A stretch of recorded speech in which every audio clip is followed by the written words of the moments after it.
or not, but actually had a crazy match versus Dragon Link. We're gonna dissect it a little bit.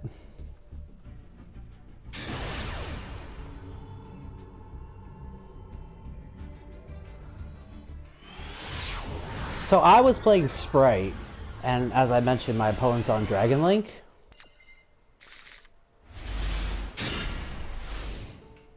I actually opened not a bad hand. Like we opened called by Imperm. Imperm is nice going second, but this is literally my only going second hand trap right now in my hand. So Imperm might have to do a little heavy lifting. Opponent goes safer, links it off, or uses its effect to get Black Dragon. Summons Black Dragon. Black Dragon into Striker Dragon to get the boot sector. I'm like, okay. So, for Dragon Link, I find it's never good to shotgun Imperm onto the Striker Dragon. You could, and they don't get the boot sector, but I think it's more important for them to not get to the Dragon Ravine, if anything, because Dragon Ravine just allows them to send more cards. Like it can send Absolouter, which gets them to Rocket Tracer, or it can send Destrudo for synchro plays. Like they get either access to Rocket Tracer, which in turn is access to Chaos Ruler. So we don't want to see Chaos Ruler coming down. That's like the last thing I would want to see. So we decide to hold the Imperm then here. So they just search the White Dragon. I like toggled off at this point.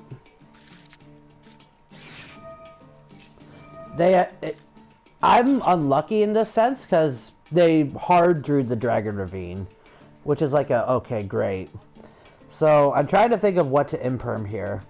And my initial thought is, well, if they could get to Chaos Ruler, the play would be to Imperm the Chaos Ruler at that point. Because Chaos Ruler would just allow them to like dig deeper into their deck and like just potentially get more advantage. But if they have Tracer with no other type of extender to go into Chaos Ruler, then we'll hold the Imperm for Rocket Tracer's effect at that point. Because then, as sad as it is at this point, I know the best potential play for them is Borland Dragon Pass. And Borland's still a scary boss monster. That's still something that we wouldn't want to deal with. But we make do. Like, there we go. They send Absolouter to get the Rocket Tracer. Summon the White Dragon, Link 2. They decide to still go into Romulus. And I think it's because Romulus has that effect to like... Oh. Romulus still has the effect to special summon, I believe. Let's see. If a dragon monster is special summoned from the extra deck to a zone this card points to, except during the damage step, you can special summon one dragon or wing beast monster from your hand in defense position. So it is an extender, so if they still are able to get Chaos Ruler onto the board into a zone that it points to, then it could be trouble at that point. But we're also in trouble because they have the Levianeer at this point. So they banished 3 darks in their grave, which means since they banished 3 darks, they get to shuffle a card out of my hand. I had toggled back on because I was expecting something, but at this point I just gotta hope that Levianeer misses a card in the Imperm in my hand. It shuffles the Beaver back, so we are lucky in that aspect. They go Boot Sector. Boot Sector effect is special summon Rocket Tracer. We Imperm the Rocket Tracer, so for people who don't know what Rocket Tracer does, it's you can target one face-up card you control, destroy it, and if you do, special summon one rocket monster from your deck, except Rocket Tracer. Also, you can special summon monsters from the extra deck for the rest of this turn, except dark monsters. So, at this point, they're going Rocket Tracer to pop Boot Sector to get another level 4 rocket onto the field.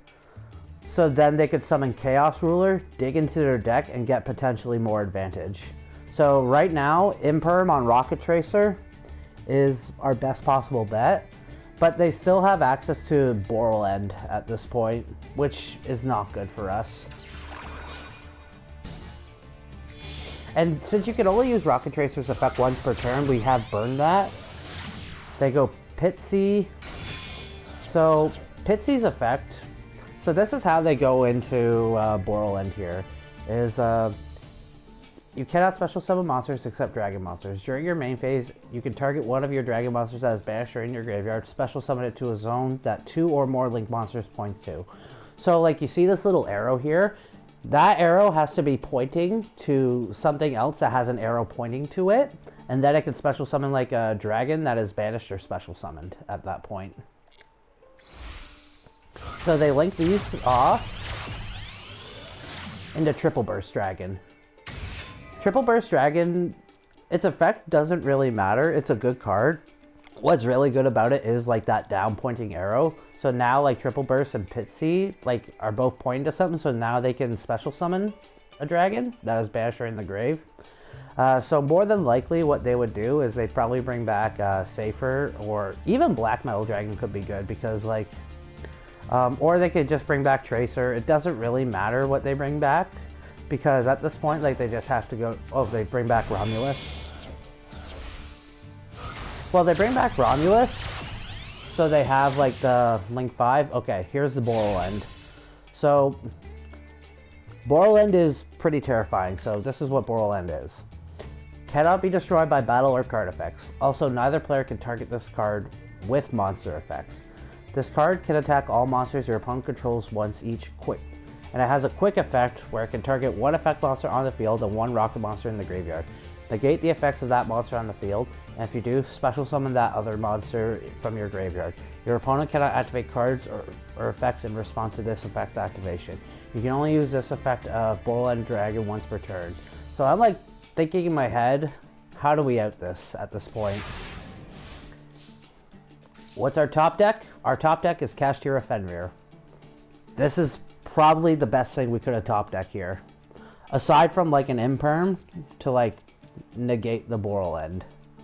Because I think like, oh, no, we keep, well, we could target it with an Imperm, but that's okay. So this is Kashtira Fenrir's effect. So if we control no monsters, we can special summon this card from our hand. We can only use the following effects of Kashtira Fenrir once per turn. During our main phase, you can add one Kashtira monster from your deck to your hand. When this card declares an attack, or if your opponent activates a monster effect except during the damage step, you can target one face-up card your opponent controls, banish it face down. So, we can banish the Borland face down, but this is the thing about Kashtira Fenrir. Kashtira Fenrir, it can search any Kashtira monster. It can also search itself. So it actually benefits you to play multiple Kashtira Fenrir. Like, it's only at 2, but if you could play 2 Kashtira Fenrir, it's actually like a really good board breaking card that is like really useful. And so the way we go about this here is we're like, okay, so I need to make this guy think that I'm on Kashtira, because he has no idea what I'm playing right now. He doesn't, because it doesn't show what you shuffle back in with Chaos Levianeer. So he doesn't know I'm on Spright just yet. So this Fenrir actually might show, like, it might perceive to him, okay, this guy is on Kashtira. So I need to be careful, because Mind Hacker, it just needs to declare an attack, and I'm pretty sure it can banish this face down, but I can't remember. Either way, Kashtira has like ways to be able to get over like boards like this, and it just has like so many ways to like pick apart resources too. So we go ahead, special Fenrir effect. They use Borland to negate it. So they do shotgun this. Like it was pretty quick. Like, I activated Fenrir's effect, and it was as quick as you saw it there. This is just a replay, but they activated right away in response to Fenrir's effect, because they were pretty certain I was on cash at this point, I'm pretty sure. So they go ahead, activate it, bring back Tracer.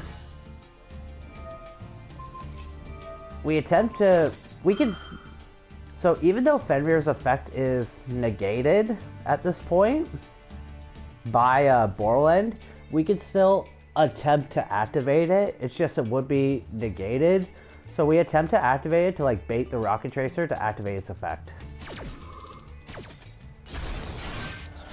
They bring out another rocket. Our Fenrir is negated. We have full Spright combo now. So we figured out how, so like we have the full combo with Sprint here, and Sprint's effect is it cannot be used for Link material the turn it is Link summoned, but you can still use it as like XYZ material for Gigantic Spright. So if this Link card is Link summoned, you can send a level 2 from your deck to the graveyard. So this is why you play it's actually really important to play 2 Nimble Angler. I thought like for a while you could get away with just 1, but you do have to play 2 because it does come up because you played a 3 Beaver. So it is actually like super important. And it's never really truly a brick if you draw it. It's only a brick like because if you draw a Spright card with it, you still can just normal the Angler and then special the Spright card with it. So that's how we were able to summon this. So the play is here. So here I am thinking, is it's like, okay, how do we go about this? We send an Angler and what do we do? So I'm like reading my extra deck, like trying to find a way, because I actually cut Zeus to like play more Link 2s in that. My initial thought was Abramax could out it, but I don't know how to get to Abramax without going into a Gigantic at this point. Like I would have needed like one more card. So I'm like looking. Thankfully, we still play the Lad, the Sky Cavalry Centuria from our days in Paleo Spright. So his effect is he cannot be destroyed while it has XYZ material. At the end of the damage step, if this card battled an opponent's monsters, you can detach 1 material from this card, return that opponent's monster to the hand. So since it doesn't target, it just matters on the monster that you battle. So you can use Sky Cavalry to battle Borland and bounce the Borland back into the extra deck. We go ahead, send the fish, get 2 beavers, use those 2 as material for Gigantic.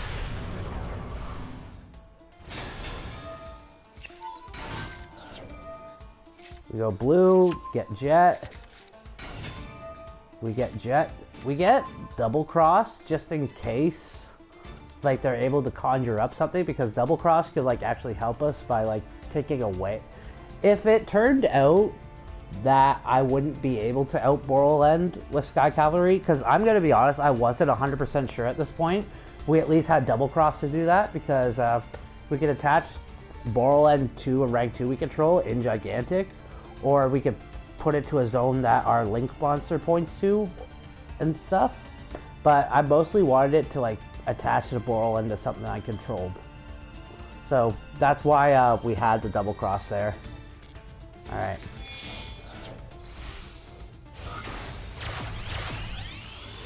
There we go, Elf. Elf effect, bring blue back. In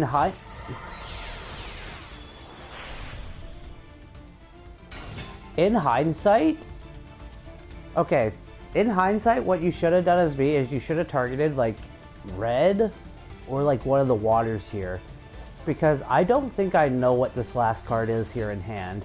If this last card in hand is a Bestial of any kind, I am not in a good spot then.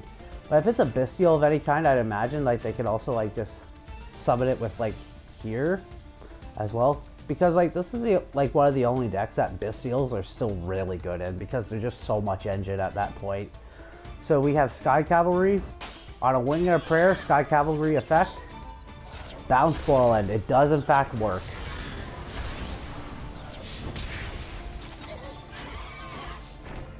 We set our 2 back row. Our opponent draws for turn. They set a back row, but they realize that there's nothing they can do and scoop it up.